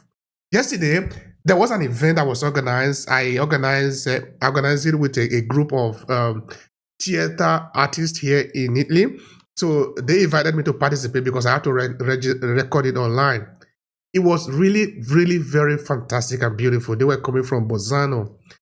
And I was telling them how much it is important for us to collaborate, irrespective of where we find ourselves. Whether you are from Asia, you are from Africa, you find yourself in Europe, you're in America, all of us are the same. So we must look for a way to collaborate among ourselves. That is the only way we are going to be able to survive. We cannot do it just by me alone or just by you alone. It is not possible. So this is the collaboration we are talking about now, transforming agriculture into a business that can work for all of us, not just for me. What is your take? So within the Grow Mobile platform, I keep going back to that because that's where I'm putting time, focus, and attention. So we've spoken about brain reengineering. We've spoken about a lot of different things. Where we want, and I think I mentioned it earlier, where we want to go with Grow Mobile is to really establish it as a collaborative, community-driven platform. And what I mean by that is that the community, those who are actively using the app, will form, networks on their own, people that they know, new people that they don't know, people with information and insights that they can take advantage of, and vice versa. So it becomes a community-driven platform. It also becomes highly collaborative. When I talk about collaboration, I'm also looking to other partners or potential partners that we may be able to bring onto the platform. So I think I mentioned there's a company I'm scheduled to speak with them this week, I believe.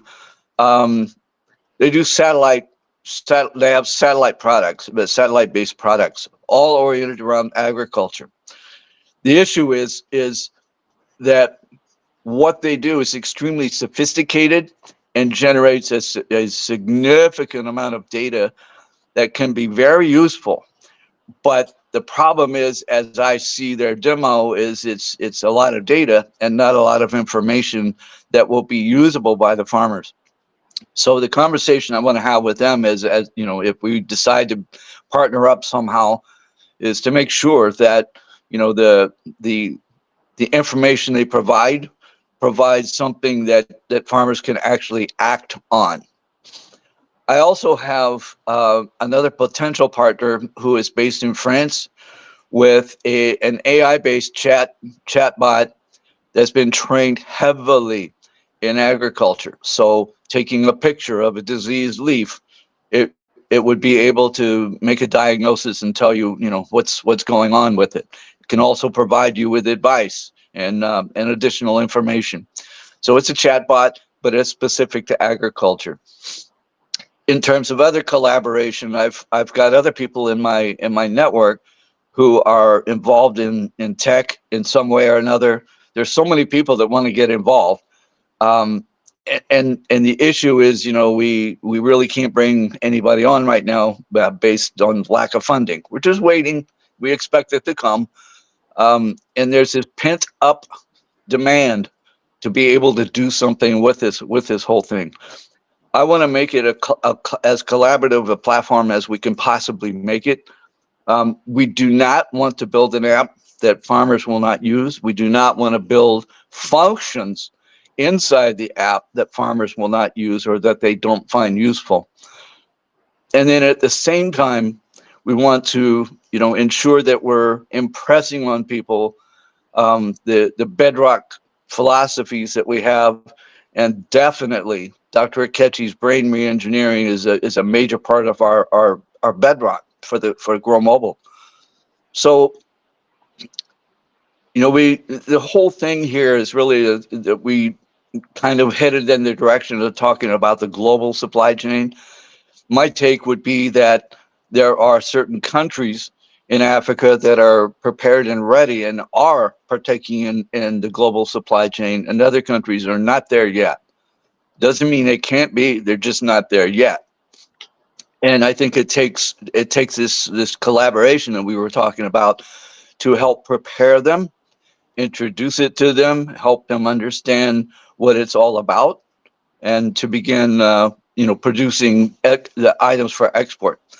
At the same time, we want to make sure that this collaboration continues in country to make sure that whatever is being grown and raised, stays in country, and any excess, then we can talk about additional processing, value add kinds of things, or potentially export.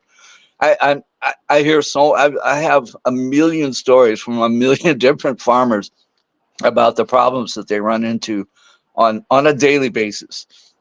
People that have 8,000 head of cabbage. Somebody called them, an offloader called them and said, I want 800 head of cabbage. He cultivated the 800 head of cabbage, waited for the transportation. The transportation never came, and the payment never came. Then I hear about other, so the 800 head of cabbage just went to waste. And it's sad. I hear about things that go on in the excuse me, in the marketplace. And there's tons of stories. I'm sure all of you have stories about the active marketplace. But I think at the end of the day, everything comes down to collaboration. How can we work together? How can we partner? How can we help each other become better? And how can we continue to push agriculture to agriculture 2.0, if that's what you want to call it? But it's the next level of agriculture. And within that would be a heavy dose of collaboration. So yeah, I'm happy about it. I'm happy that we're taking the time to talk about this issue, and we're going to have to come back again for it. And sometimes we are going to come to respond to other people's questions because people are going to have curiosity. Sometimes we're going to stir up people to talk. Sometimes we're going to ask questions. But what is important for us as AClasses is that we want to keep the conversation on. That is important for us. We don't want to talk. Let's talk about what is important for us. So I really appreciate you. A bit late. Let me just try to summarize what Yahsonn said and Don also has said in line with the way forward and looking at the model which I created. And of course, it really taken a lot out of my factory of knowledge, my factory of networks, connections. I really have a lot of passion, which I always present myself as a ready vessel, which had already been taken before how to transform agriculture. Now, what the brain re-engineering strategy is all about is actually on entrepreneurship and technology. Those are two major aspects. And of course, when you talk about entrepreneurship and technology, if sustainability is lacking, then it doesn't make sense. And of course, circular economy, which of course it's also an aspect of sustainability. And we are talking about our environment. after eating, after carrying out all these activities, after engaging technology solutions and options, after engaging um, uh, the entrepreneurial resource, which is all about innovation and creativity, then what happens? Now we are in the era of fourth industrial revolution, where a lot is you know coming out, and of course it's all about efficiency, trying to make life easy and simple. But in making life easy and simple, how do we create jobs? Jobs for young people. Now, a lot of young people have given up on the global south. If you see the rate of migration, there's something I was looking at, the other time, how to develop the brain engineering concept as a strategy for brain drain mitigation, to call brain drain. So now looking at robotics, artificial intelligence, precision agriculture, vertical farm initiative, in digitized agriculture, digital technologies, some of these issues about payment system, which of course I will give kudos to the Kenya, to East Africa. For some of us that may not know that the fastest emerging economy in the whole of Africa is in East Africa. Yes, East Africa took over from West Africa, and there's we keep recording strides from different regions. By the way, Africa is made up of 5 regions outside of the 6th region, which is the diaspora, African diaspora. That's where people like Yahsonn come in, because they're from the Caribbean. And then, and other diaspora Africans. What about online ticketing and booking systems, social media and websites? These are all aspects that can be adapted into the agriculture space. And of course, we had been talking about the hospitality um, um, um, industry. As far as I'm concerned, the hospitality industry is a major aspect of the agriculture sector. Tourism sector is from the agriculture. Without the agriculture sector, main sectors of the economy cannot go. And that was why I am still underscoring here that agriculture sector is a primary sector, is a real sector, and is traditional sector. So every sector depends on the agriculture sector. And finally, agritourism is a commercial enterprise which links agriculture production with tourism. So, of course, job creation and supporting of small and medium or micro, small and medium scale enterprises of that will definitely lead to transforming the economy through this informal sector and this traditional sector as well. Thank you. Much for that. So, how would you, now that you are still here, Dr. Ikechi, what would be your final thought here to conclude the conversation? If you have any other thing to say, because what you said can also be that, maybe there is another thing to say to conclude.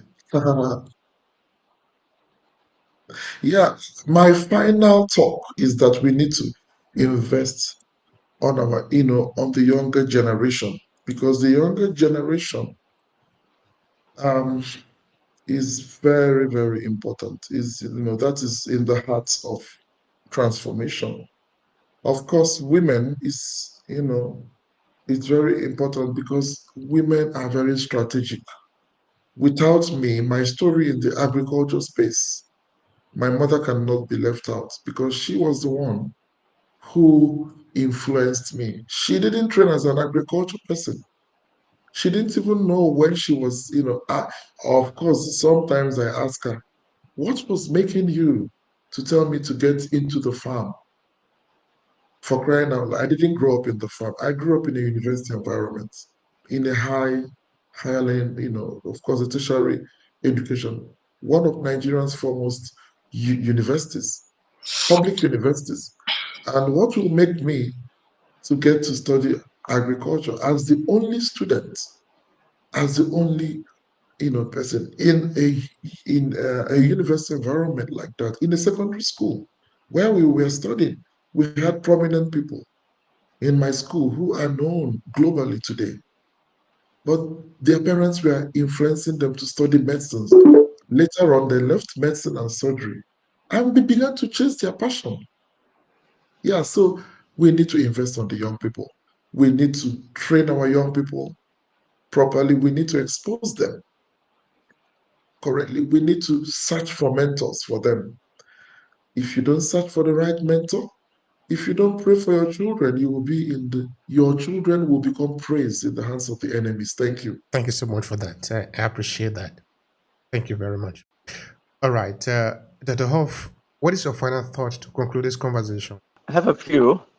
I just wanted to reference my notes. Market access for farmers um, is and has been a challenge. I think in the research we've done prior to really establishing Grow Mobile as a thing, we identified about 18 different challenges that literally every farmer across Africa faces at some point in time.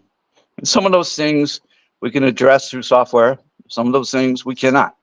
We can't address poor infrastructure, for example. Maybe we can impress on those in power that infrastructure is an issue, and we need to take care of it. It's possible that we can't do a lot about climate change, but we can help farmers understand how to prepare for it and how to mitigate the effects of it. There's other things, there's things involved in politics. I won't get into those, but we found 18 major challenges, and they seem to be common across Africa. They also seem to be common in, I'm sure they're common in the Caribbean.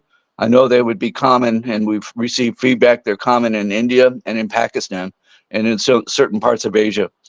So we feel like we found those things that are most important to farmers.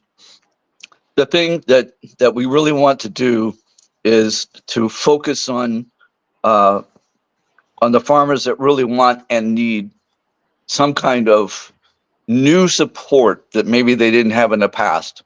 And that's what we're trying to do with Grow Mobile.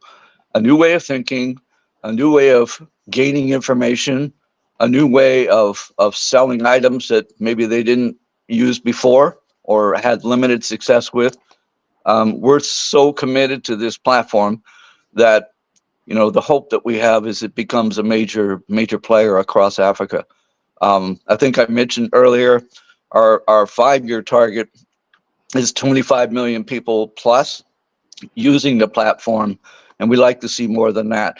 When we've done the research, depending on who you like, who you trust, who you believe, we find across Africa there's 400 to 600 million people involved in agriculture somehow. 25 million is such a small piece of that, but such a valuable piece of that's really where we want to play.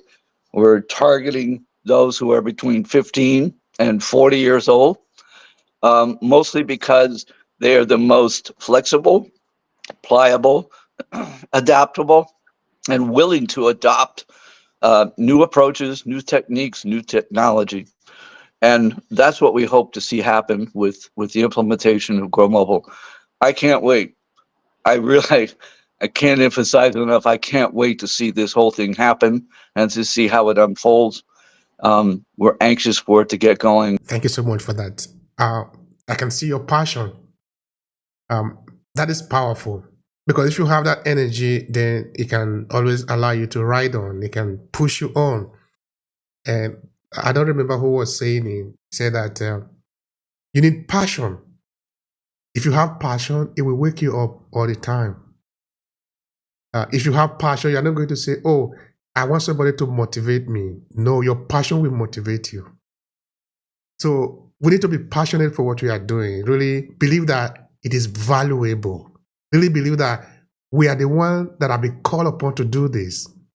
Because if we have that kind of energy, we don't need somebody to come and tell us, oh, can you do that thing? No. I'm doing it because I am responding to my call. My integrity is online. For my name's sake, I am responding to this call. I don't need to wait for somebody to wake me up because I am mature enough to know that this is my call. So I think that passion is important. We are saying that. Thank you so much for that. I appreciate that. All right, Mr. Tafari, what is your final take here to conclude the conversation? Well, finally, I must say I am very grateful for the opportunity to meet up with Don and the Dr.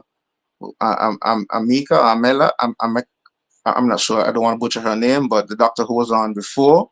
Um, it Amaka. Yes, it was a pleasure. Really, um, getting an opportunity to share the stage with both of them. I said both because I am familiar with Dr. Ikechi. So Dr. Ikechi, is not that I'm excluding you from the the conversation, but I've never had a conversation with Amaka nor done before, and their inputs were very, very critical. And it seems as if we have a very good team here.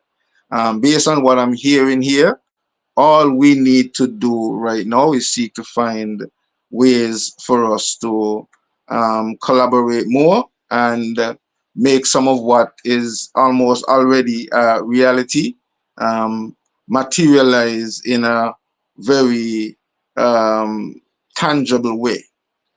So, with that, I want to end with the possibility of us creating the opportunity and that space on St. Kitts and Nevis via the 1 hectare model, because that's the concept behind it. It's supposed to be uh, a training center where you would be able to have accommodation for even people who are going to be cross-trained. So for example, if in your whatever it is that the brain reengineering concept that we're going to bring in Dr. Ikechi and maybe somebody else to, facilitate some workshops, then on that side, they should be able to be accommodated there. And there should be a room, a conference room that could take place. You would have the processing center attached to it. So all of these little skills and technologies that would be necessary for us to move forward would be available on that facility. Um, so we'll be able to train on like vertical grow, the hydroponics, aquaponics, mushrooms, and in terms of new crops as well. So for example, St. Kitts and Nevis have recently decriminalized cannabis. And so they're going to be looking forward to opening up that industry and, whether it's from the medical side, creating products. And so there's opportunities for that. Along with that, at present, there is a $200 million import bill to reduce. So anything that we are going to do, whatever project that we put down right now on St. Kitts and Nevis, has the potential to be profitable because there is already a $200 million market to fill. In terms of done, no specifics. So that's where, in what I'm seeing, what I can do could include Dr. Ikechi and include Don and include Dr. Amaka. So in terms of Don, the use of his app. Now we are talking about solutions for farmers. One of the major issue that I find farmers have is in terms of getting access to funding, because there is the large argument and debate that, oh, farming is so risky, and so a lot of the major banking institutions don't want to risk money into farming. They could risk going up to space and blowing up some spaceships trying to go to Mars, waste a couple of billions of dollars. That's no problem. They can, invest in the most fantastic weapons of mass destruction. That's no problem.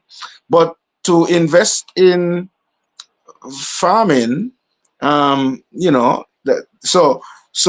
one of the ways I think your app would be helpful, done, would be if we could be able to create opportunities for the farmers to sell and trade on the app. So like I can put up a list of all that I have available, at what time, what quantities I have. And then a next farmer, whether it's in a different territory or in the same country, if we do it by country, they can order. They can make the transaction and pay payments online. So seamless, everything is seamless. And then you offer that opportunity for small loans that the farmers could get where where a bank wouldn't give you $10,000 or $15,000 to whether improve. Maybe that farmer wants to get the machine now to make the avocado oil, or they want to get the extracting machine and they need that $15,000. But if they go to a bank, they would not get it. But we can offer that, and with less, you know, stringent requirements and so on, and give them maybe a longer term to pay and lower interest rates and things like that. So these are some of the things that I would love for us to collaborate on, and I would really love to get the opportunity to continue the conversation with you, Dan. I also host an agricultural program called Everything Agriculture. It's every Friday on a network, on a platform here on Facebook, YouTube, and Twitch. And I think I'll definitely have to invite you and Dr. Ikechi and the doctor at some point, so we can have this conversation, so that at least done, especially with that app, because I think that is going to be critical. And I heard you mention that you're looking for a place that you could launch it. Well, who knows? Maybe St. Kitts and Nevis might just be that opportunity for you to launch it in a small space, and we could see how it works, and seek to expand it, also. Um, in terms of Dr. Ikechi and the tourism that we spoke about also, the opportunity for the Caribbean and Africa to have that exchange. When we have those sort of communities, that sort of agro-tourism facility, it provides that opportunity for skills exchange, because depending on what skills we might be, we can bring somebody in from Africa to stay and do the training and go back. People can come and visit the facility, because a lot of people in Africa would love to visit, they love to travel, and would love to be able to come to a Caribbean island as well and meet up with their brothers and sisters. And we could do that vice versa when we scale up and have that brand, because we could probably use the same name. One branch in St. Kitts and Nevis, one in Ghana, one in in Nigeria, one, and that way we could have that exchange. There's also those in the diaspora, even Africans in the diaspora. The Caribbean can also be an opportunity for Africans, because we also have the citizenship by investment opportunity as well, with a stronger passport, the golden passport that they talk about. Visa free to 150 something territories. So there's those opportunities that can be married into setting up an agro-business based venture, tourism venture, agribusiness tourism venture, that benefits, the circular. And we still haven't even touched into how you could recycle the compost from the farm and so on, and get your energy and things like that. And so there's so many other opportunities that we could have, but we really need people who are serious in investing in making these changes. The 1 hectare project, it's only $250,000 for that.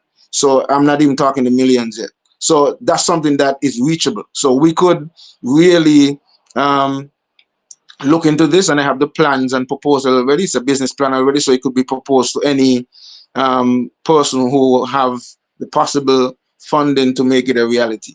So these are things that I am at the point right now personally, where I find when it comes to agriculture, we do get a lot of lip service, and the monies are not injected into as much. Let me put it that way, are not injected into the possibilities that we have in agriculture.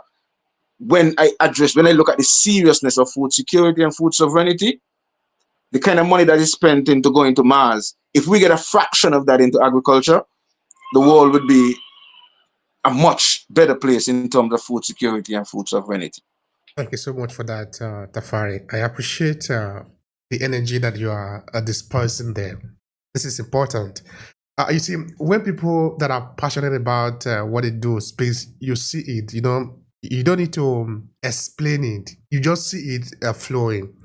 So thank you so much for that. This is important. This is why this event actually was set up, so that we can talk and share. I'm not even afraid that somebody might be listening to us and pick the idea and run. It's okay. If you are somebody who is good enough and you see something, of course, pick it. Everything that I know it by listening to other people. So if by sharing, by making this platform available, somebody come here and learn something and use it and it's helpful, that is good enough. I like that. But when you are stupid, you find good idea, the idea will also be stupid. So we are looking for people that can be useful. The universe is all for all of us, for us to tap into. So by the time we sharpen, and we could collaborate. Exactly. Even instead of picking the idea, we can choose to collaborate, because sometimes that's one of our problems as a people. We sometimes, we have been brought up in this culture, this competitive culture, and not recognizing that with unity we can collaborate and we can, create cooperatives that can make things that, if you try to do it on your own, it could be a lot easier if you do it as a collective. Exactly. That is the point. That is what we are talking about here. That we need to be able to work together. Yesterday, I was telling a group of friends that were working together that nobody can build a bridge.